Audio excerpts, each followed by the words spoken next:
ಏನು ಅನ್ಸುತ್ತೆ? BJP best ಅನ್ಸುತ್ತಾ, ಕಾಂಗ್ರೆಸ್ ಬೆಸ್ಟ್ ಅನ್ಸುತ್ತಾ, ಯಾವ ರೀತಿ, ಹೇಗೆ? ಸರ್, ಮಂಜೂರ್ ಅಲಿ ಖಾನ್ ಅಂತ ಡಿಪೋ ಸ್ಕೂಲ್ ಚೇರ್ಮನ್ ಅವರು ಸ್ಕೂಲ್ ಅಭಿವೃದ್ಧಿ ಮಾಡ್ತಾಯಿದ್ದಾರೆ. ಎಲ್ಲನೂ ಜನಗಳಿಗೆ ಒಳ್ಳೇದಾಗುವಂಥದ್ದು ಮಾಡ್ತಾಯಿದ್ದಾರೆ. ಅಂಥವ್ರು ಸಮಾಜಕ್ಕೆ ಬಂದ್ರೂ ನಾಳೆ ಬೆಳಗ್ಗೆ ಮಕ್ಕಳ ಭವಿಷ್ಯತ್ತು ತುಂಬ ಚೆನ್ನಾಗಿರುತ್ತೆ. ಆಯಿತಾ? ಅಂಥವ್ರಿಗೆ ನಾವು ಪ್ರೋತ್ಸಾಹ ಕೊಡಬೇಕು. ಆಯಿತಾ? BJP ಕಾಂಗ್ರೆಸ್ ಅಂತಲ್ಲ. ಎಸ್ ಬನ್ನಿ ಸರ್, ನೀವು ಹೇಳಿ, ಏನು ಹೇಳ್ತೀರಾ? ನೋಡಿ, ಬಿಜೆಪಿನ ಕಾಂಗ್ರೆಸ್? ನೋಡಿ, BJP ಕಾಂಗ್ರೆಸ್ ಅನ್ನೋದಲ್ಲ. ಈಗ 70 ವರ್ಷ ಕಾಂಗ್ರೆಸ್ ಅವರು ಹಾಳು ಮಾಡಿದ್ರು ಅಂತ ಇದು ಮಾಡಿದ್ರು. ಈಗ ನಾವೆಲ್ಲ ಲಾಸ್ಟ್ ಟೈಮ್ BJPಗೆ ಸಪೋರ್ಟ್ ಮಾಡಿದ್ರಿ. 9 ವರ್ಷದಲ್ಲಿ ಏನು ಮಾಡಿದ್ದಾರೆ ಅಂತ ನೀವು ಮೀಡಿಯಾದವರು ನಮಗೆ ತಿಳಿಸ್ಬೇಕು. ಯಾಕೆಂದರೆ 9 ವರ್ಷದಲ್ಲಿ ಏನಾಗಿದೆ ಅಂತ, ಡೆವಲಪ್ಮೆಂಟ್ ಏನಾಗಿದೆ, ಬುಲೆಟ್ ಟ್ರೈನಿಂಗ್ಲೇನಾಗಿದೆ.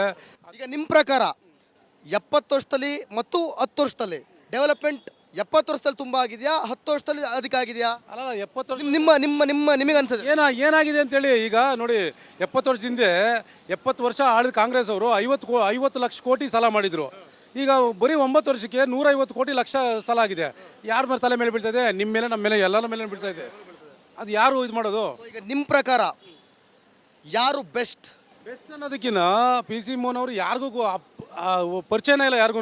ಅಲ್ಲ ಮತ್ತೆ ರೀ 2009, 14 ಅವರೇ ಅಲ್ವೇನ್ರಿ ಇರೋದು? ಪರಿಚಯ ಇಲ್ಲ ಅಂದ್ರೆ ಹೆಂಗೆ? ಪರಿಚಯ ಇದ್ದಾರೆ ಅಂದರೆ ಈಗ ನೀವು ನಮ್ಮ ಕೆಲವರು ಮಾತಾಡಿದ್ರಲ್ಲ, PC ಮೋಹನ್ ಅವ್ರು ಬಂದು ಎಲ್ಲಾದರೂ ಒಂದು ಕ್ಷೇತ್ರದಲ್ಲಿ ಎಲ್ಲಾದರೂ ಕಾಣಿಸ್ಕೊಂಡಿದ್ದಾರೆ ಕೇಳ್ಕೊಳ್ಳಿ.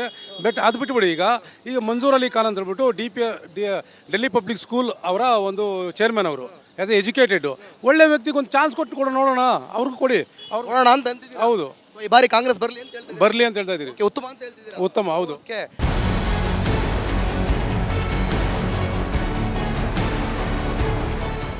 ಈಗ ಹೇಳಪ್ಪ ನೀನು, ಈಗ ಹೇಳಪ್ಪ. ಇವಾಗ ಬೆಂಗಳೂರು ಸೆಂಟ್ರಲ್ ಕ್ಷೇತ್ರ ಸರಿ ಅಲ್ವಾ? BJP ಬಂದರೆ ಉತ್ತಮನ, ಕಾಂಗ್ರೆಸ್ ಬಂದರೆ ಉತ್ತಮನ? ಮತ್ತೆ ಈ ಕ್ಷೇತ್ರದ ಏನೆಲ್ಲ ಸಮಸ್ಯೆಗಳೈತೆ? ಇದೊಂದು ಏನಂದರೆ ಹೇಳ್ಬೇಕಂದ್ರೆ BJP ಇದ್ದಾಗ ಎಲ್ಲ ಸ್ವಲ್ಪ ಎಲ್ಲ ಇರ್ತು ಸರ್. ಇವಾಗ ಕಾಂಗ್ರೆಸ್ ಬಂದಮೇಲೆ ಇವಾಗ ನೋಡಿ ನೀರಿಗೆ ತುಂಬ ಪ್ರಾಬ್ಲಮ್ಮು. ಒಂದು ಮನೆಗೆ 10 ರೂಪಾಯಿ ಕೊಟ್ಟು ನೀರು ತಗೊಬೇಕು, ಆ ವ್ಯವಸ್ಥೆ ಬಂದ್ಬಿಟ್ಟೈತೆ. ಫಸ್ಟ್ ಎಲ್ಲ ಮಕ್ಕಳಿಗೆ ಕೊಟ್ಬಿಡಿ, ಅವರೇ ನೋಡ್ಕೊಳ್ತಾರೆ. ಸುಮ್ಮನೆ ಇವ್ರು ತಗೊಂಡು ನಾವು ನೋಡ್ಕೊಳ್ತೀವಿ, ಇಷ್ಟು ನೀರು ಬಿಡ್ತೀವಿ ಅಂತ ಯಾಕೆ? ನೀರಿನ ಸಮಸ್ಯೆ ಇದೆ. ನೀರಿನ ಸಮಸ್ಯೆ ಈಗ ಇಲ್ಲಿ ಶಾಸಕರಾಗ್ಲಿ ಸಂಸದರು ಯಾರು ಬಂದು ಕೇಳಿಲ್ವಾ? ಯಾರು ಏನು ಕೇಳಲ್ಲ ಸರ್. ಬೇರೆ ಓಟಿಗೆ ಮಾತ್ರ ಬರ್ತಾರೆ, ಓಟ್ ಹಾಕಿ ಅಂತ, ಆಮೇಲೆ ಕಾಣಿಸೋದೇ ಇಲ್ಲ ಅವರು. ಫೈನಲ್ ಆಗಿ ಕೇಳ್ತೀನಿ, ಈಗ ನಿಮಗೆ ಲೋಕಸಭೆ ಚುನಾವಣೆಯಲ್ಲಿ BJP ಬಂದರೆ ಬೆಸ್ಟ್ ಅಂತೀರಾ, ಕಾಂಗ್ರೆಸ್ ಬಂದರೆ ಬೆಸ್ಟ್ ಅಂತ? ಹಂಗಂತ ಹೇಳೋಕ್ಕಾಗಲ್ಲ ಸರ್. BJP ಬಂದ್ರೂ ನಮ್ಗೆ ಒಳ್ಳೇದೇನ. ಸೆಂಟ್ರಲ್ಲಿ ಮೋದಿನೇ ಬೆಸ್ಟು. ಅವ್ರು ಬಂದರೆ ಒಳ್ಳೇದು. ಯಾಕೆ ಅವ್ರ ದೇಶಕ್ಕೆ ಏನು ಗ್ಯಾರಂಟಿ ಕೊಟ್ಟಿದ್ದಾರೆ, ಗ್ಯಾರಂಟಿ ಎಲ್ಲ ಮಾಡ್ತಾ ಇದ್ದಾರೆ. ಮೋದಿ ಗ್ಯಾರಂಟಿ ಅಂತೀರಾ? ಗ್ಯಾರಂಟಿ, ಪಕ್ಕಾ ಗ್ಯಾರಂಟಿ. ಆಯ್ತು, ಸ್ಥಳೀಯವಾಗಿ ಅಭಿವೃದ್ಧಿ ಬೇಡವೇ ನಿಮಗೆ? ವಿರೋಧಿ ಬೇಕೇ ಬೇಕು. ವಿರೋಧಿ ಇದ್ದಾರಲ್ಲ, ನಮ್ಮ ಡಿ ಕೆ ಶಿವಕುಮಾರ್ ಅವರು ಕರ್ನಾಟಕದಲ್ಲಿ ಇದ್ದಾರಲ್ಲ ವಿರೋಧಿಯವರು.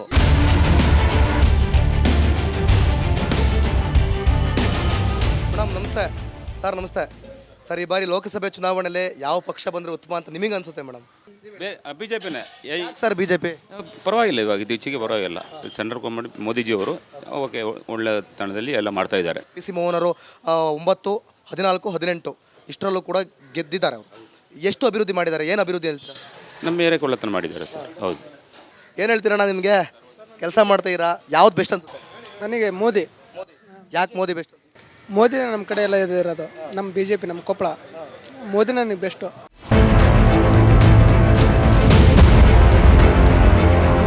ಸರ್ ನೀವು ಹೇಳಿ ಸರ್, ನಿಮ್ಗೆ ಏನು ಅನ್ಸುತ್ತೆ ಸರ್? ಯಾವ ಪಕ್ಷ ಬಂದರೆ ಉತ್ತಮ ಅಂತ ಅನ್ಸುತ್ತೆ ಸರ್?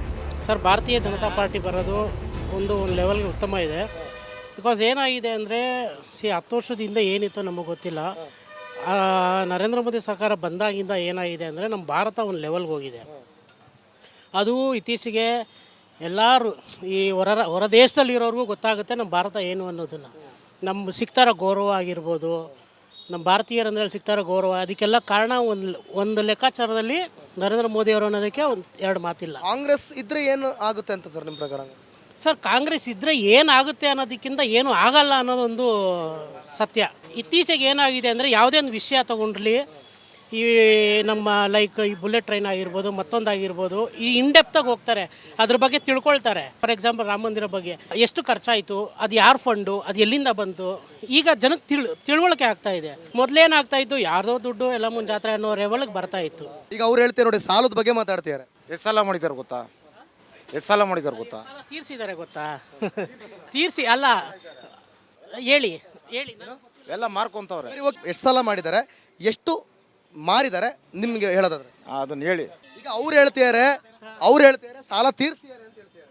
ಈಗ ನೀವು ಸಾಲ ಮಾಡಿದ್ದಾರೆ ಅಂತ ಮಾಡ್ತಾ ಇದ್ದಾರೆ. ಮೆಟ್ರೋದೆಲ್ಲ ಹೆಂಗ್ ಸಾಲ ಮಾಡಿದ್ರು, ಇಲ್ಲೆಲ್ಲ ಸಾಲ ಹೆಂಗ್ ಮಾಡಿದ್ರು ಹೇಳಿ. ಫಾರಿನ್ ಫಂಡು ಯಾವ ಸರ್ ಫಾರಿನ್ ಫಂಡ್? ಎಲ್ಲಿದೆ ಫಾರಿನ್ ಫಂಡು? ಯಾವುದಿದೆ ಫಾರಿನ್ ಫಂಡ್? ಫಾರಿನ್ ಫಂಡ್ ಎತ್ಕೊಬಂದಿಲ್ಲ ಆಗ್ತಾ ಇದೆ. ಆಗ್ತಾವ್ರೆ. ಅದು ಒಂದು ರೀತಿ ಒಳ್ಳೇದೇ ಅಲ್ವಾ? ಯಾಕೆ ಹೇಳಿ?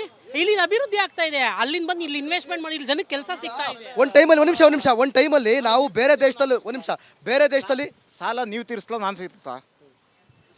ನಾನು ಕಟ್ಟೋ ಟ್ಯಾಕ್ಸಿಂದ ಬರೋದು. ಅಲ್ಲ ಹೌದು. ಈಗ ಅವ್ರು ಹೇಳ್ತಾರೆ ಫಾರಿನ್ ಇಂದ ತಂದಿಲ್ಲಿ ಒಂದು ಟೈಮಲ್ಲಿ ನಾವು ಭಾರತ ದೇಶ ಒಂದು ಕಡೆ ಹೂಡಿಕೆ ಮಾಡೋಕೆ ಹೋದಾಗ ನಮ್ಮನ್ನು ಯಾರು ಒಪ್ತಾ ಇರಲಿಲ್ಲ. ಇವತ್ತು ವಿದೇಶಗಳೇ ಬಂದು ಭಾರತದಲ್ಲಿ ಹೂಡಿಕೆಯನ್ನು ಮಾಡ್ತಿರುವಂಥ ಸಂದರ್ಭ ಈಗ. ಸೊ ಹೀಗಿದ್ದಾಗ ನಿಮ್ಮ ಈಗ ಅದ್ರ ಅಭಿಪ್ರಾಯ ಏನು ಹೇಳ್ತೀರಾ? ಈಗ ಅದನ್ನ ಸಾಲ ಅಂತ ಹೆಂಗೆ ಹೇಳ್ತೀರಾ? ಸಾಲನೇ ಸರ್ ಅದು. ಸಾಲ ಮಾಡಿದಿರಾ ಇನ್ನೇನು ಹಂಗೆ ಅವ್ರಿಗೆ ಏನು ಇವ್ರು ಕೊಟ್ಬಿಟ್ರಾ? Okay, correct, S. ಈಗ ಅಲ್ಲಿ ಸಾಲ ಮಾಡ್ಕೊಂಡು ತಗೊಬಂದು ಇಲ್ಲಿ ಹೂಡಿಕೆ ಮಾಡ್ತಾರೆ ಅಂತ. ಹೂಡಿಕೆ ಮಾಡಿದ್ರೆ ಇಲ್ಲಿ ಲಾಭ ಮಾಡ್ಕೊಂಡು ಇಲ್ಲೇ ಜನಕ್ಕೆ ಕೆಲಸ ಕೊಡ್ತಾ ಇದ್ದಾರೆ ಅವರು. ಇಲ್ಲಿನ ಜನಕ್ಕೆ ಲಾಭ ಆಗ್ತಾ ಇದೆ ಅಂತ ನಿಮಗೆ ಅನ್ಸುತ್ತಾ? 100% ಆಗುತ್ತೆ. ಅದಕ್ಕೋಸ್ಕರ ಇನ್ವೆಸ್ಟ್ಮೆಂಟ್ ಮಾಡ್ತಾರೆ ಅವರು. ವಿತೌಟ್ ಲಾಭ ಇಲ್ಲದೆ. ಸರಿ, ನಿಮಗೆ ಕೆಲಸ ಕೊಟ್ಟವ್ರಾ? ನನಗೆ ಕೆಲಸ ಇದೆ. ನಾನೊಂದು ಕಂಪ್ನಿಲಿ ಕೆಲಸ ಮಾಡ್ತಾ ಇದ್ದೀನಿ, ಒಳ್ಳೆ ಸ್ಯಾಲ್ರಿ ನಮ್ಗೆ ಕೊಟ್ಟಿಲ್ಲ. ಓಕೆ, ನಿಮಗೆ ಕಾಂಗ್ರೆಸ್ ಬಂದ್ರೆ ಉತ್ತಮ ಅಂತ ಹೇಳ್ತೀರಾ? ಹೌದು ಸರ್, ನೀವು ಬಿಜೆಪಿ ಬಂದ್ರೆ ಉತ್ತಮ. ಇಬ್ಬರು ಅಭಿಪ್ರಾಯಕ್ಕೂ thank you so much sir. Okay.